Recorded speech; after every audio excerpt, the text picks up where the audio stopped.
காமராஜரையே சூழ்ச்சி செய்து கீழே தள்ளிவிட்டவர்கள் விஜய்க்கும் அப்படித்தான செய்வார்கள் என சாமானியர்கள் கேள்வி.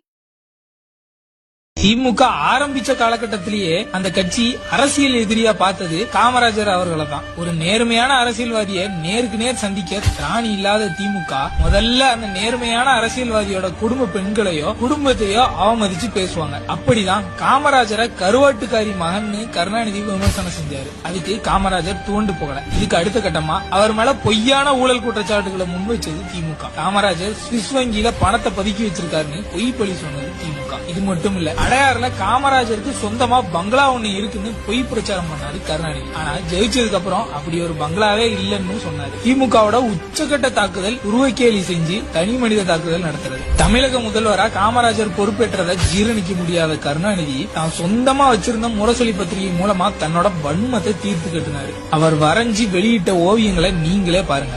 எருமை தோல்காரர், பனையேறி, அண்டங்காக்க, இப்படியெல்லாம் பெருந்தலைவர் காமராஜரை தொடர்ந்து அவமதிச்சது திமுக தான்.